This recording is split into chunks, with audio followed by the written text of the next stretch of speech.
आजचा आमच्या गाडीतला दुसरा दिवस आहे आणि आज आम्ही इंदोरमध्ये पोहोचलेलो आहे. काल किती वाजता निघलेलो आपण? 3 वाजता. तर काल 3 वाजता निघलेलो. बघा सरड्या मित्रांनो, बघा सरड्या, बघा ए सरडे आलाय, सरडे आलाय. हो की तू वर आहे गेला. इकडं मॅगी जळती या गोल्या, मॅगी शिजवायला लागलाय आणि वारं भरपूर आहे मित्रांनो. ऊन तर एवढं बेकार, लय बेकार ऊन लागायला लागलं या. हा शिजू थांब. हा हो का, खावंगे तुम क्या? हा खाएंगे क्या मॅगी? तर मित्रांनो पूजा कांदा चिरायला लागली. आम्ही आणलेलं घरनं सामान बघू शकता तुम्ही, सगळा मसाला वगैरे, बटाटा, राईस बेस, गॅस तिकडं आहे आणि असं रस्त्याच्या कडेला आम्ही बसलो. बघा गाडी आपली कशी आहे बघा. आपली गाडी नंबर प्लेट दाखवतो तुम्हाला, पाठाची दुसऱ्याची गाडी बघा आपले. हा इथं पोरांना झोपायला नियोजन केलं बघा. विषय आहे होय. ए लागा काय हवाच करायला लागलाय तुम्ही. हा किती वेळ लागला मॅडम स्वयंपाक व्हायला? आता सुरुवात केली, मॅगी झालं का मसाले भात आणि इकडे आला का भातच करावं लागते, कारण की लई स्वयंपाक करायचं म्हणलं का करणं होत नाही, वारं वगैरे सुटतं, त्यामुळे नुसतं भात. हा तर मित्रांनो आम्ही बरं का घरनं सगळं सामान आणलंय. म्हणलं रस्त्यानं जात खायचं. कसं आहे माहिती आहे का मित्रांनो, इकडचं खाल्लेलं काय आपल्याला म्हणजे ही होत नाही. तर इकडं डॉगी आला, डॉगी इकडं गाडी थांबलेली आहे. गाडी काही नाही, या 4 आहे, ती लई लांबचं आहे कुठलं तर. इकडं हार पळायला लागला. तर मित्रांनो रस्त्याच्याकडला असं टपरी होती, त्या टपरीतच आम्ही बसलोया आणि गाडी इथं लावली. म्हणलं चला, म्हणलं आता जेवण करून घ्यावं.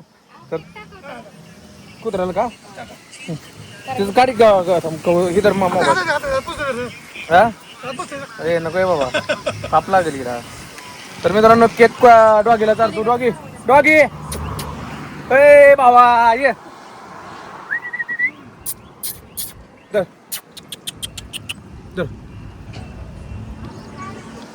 तिकडे गेलं, ठेवलंय तिथं खायला लागलं नाही. अरे ठेवलंय तिकडे खा की लागायचा. चल पळूनच गेला ते. माझा आला अवतार बघूनच ते भ्यायला लागलाय मला.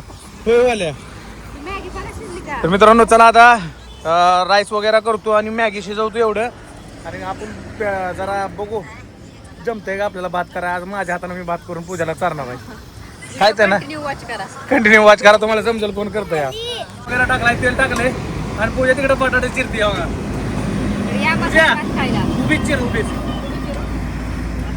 आता राहू दे मग. चिरलं आणि गोल्याला आणि पूर्वीला काय करून दिले बघा मॅगीतून. परीला सांग, परीला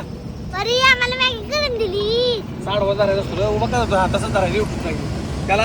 तर मित्रांनो काय झालंय, तिकडे मी बोलतोय त्याला काय अजून ब्लॉगिंग करता येत नाही, असं धरता येत नाही कॅमेरा, ती नवीन आहे. तो आडवा तिथं कसं झालं तरी क्षमा असावी. आणि आता 72 चालायचं, बटाटा टाकायला लागले आता. मग त्यात काय टाकायचं आता, फुलकर घे जरा. आणि मित्रांनो हा केदारनाथला जर कोण आला असेल, आता आम्ही आहे इंदोरच्या आसपास, तर तुम्हाला सुद्धा भात खायचा असेल तर मला मेसेज करा मित्रांनो. आपण मिळून एकदा म्हणजे काय म्हणते त्याला, भात करून खाऊया, ट्रिपचा एन्जॉय घेऊ, आनंद घेऊ. जर तुम्ही 4 व्हीलरमध्ये असाल तर, फॅमिली सोबत आला असाल तर नक्की DM करा मित्रांनो. आपण फुल एन्जॉय करू या भात खायला. तर मित्रांनो मसाला बिसाला टाकलाय बघा, मस्त कांदा परतून घ्यायला लागलोय. म्हणजे बिर्याणी खायला मस्त लागेल. बिर्याणी म्हणजे राईस. वा दणकारा दिलाय तो. पण फ्रॉन्स ह्याच्याकडे घेतलेले आहे आणि मोहर बघा आपल्या बघा, दोन्ही पण फ्रॉन्स आहे त्या. काय बघा कसलं टर्न मारला इकडं. आणि आतापर्यंत जेवढ्या बघितल्या तेवढ्या बघा बोलून आहे का आयला तो मी लागा विषय टॉपचा करून टाकलाय रे. आणि मित्रांनो उत्तराखंड मध्ये आपल्या महाराष्ट्रातली फ्रॉन्स जाणार आहे, विषय टॉपची.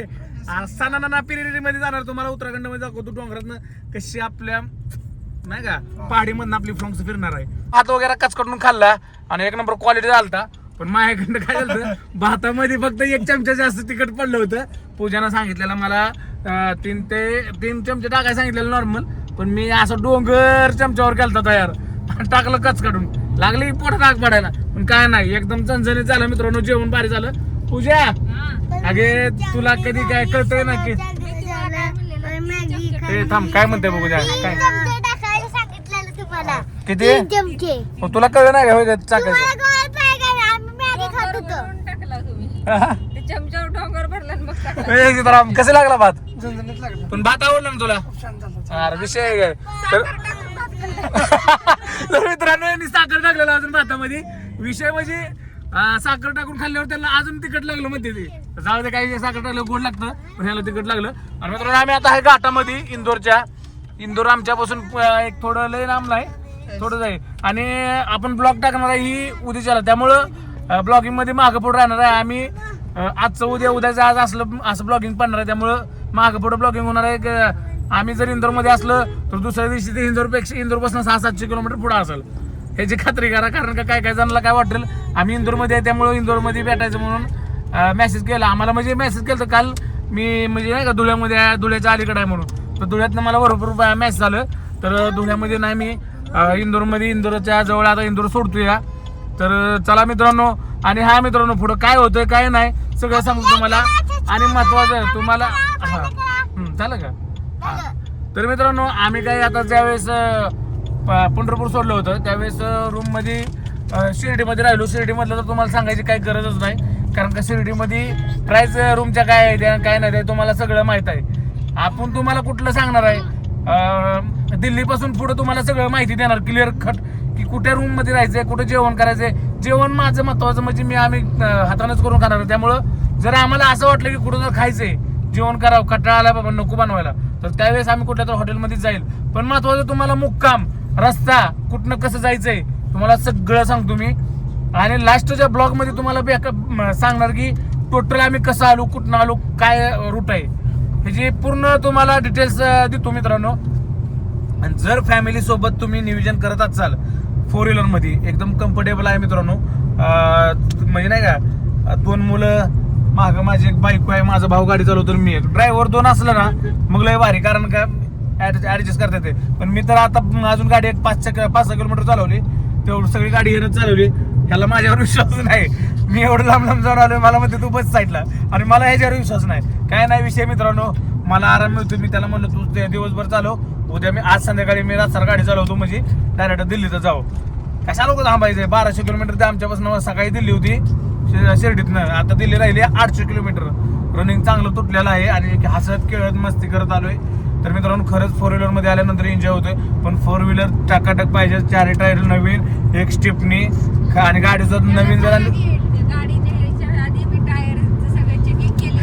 व्हील अलाइनमेंट वगैरे केलेलं आहे तुम्हाला मी ब्लॉगिंग टाकलेलंच आहे तर मित्रांनो गाडीचे सगळं नाही का किरकोळ कामं करूनच मी निघलेलो आहे तुम्ही सुद्धा गाडीचे चांगलं कामं करा आणि मगच केदारनाथकडे निघा आता भरपूर जण म्हणतात दादा केदारनाथकडे गर्दी आहे का आम्हाला काही माहिती नाही अजून ज्यावेळेस मी केदारनाथ मध्ये जाईल त्यावेळेस तुम्हाला तिथलं माहिती आहे आणि अपडेट नक्कीच कळवेल व्हिडिओ पूर्ण बघत राहा असंच जसं तुम्ही मला आधी प्रेम दिलंय सपोर्ट दिलंय तसंच इथनं पुढं पण तुमचं प्रेम सपोर्ट माझ्यासोबत राहू द्या आता बघूया आपण काय होतंय काय नाही भेटूया पुढच्या ब्लॉग मध्ये जय महाराष्ट्र हर हर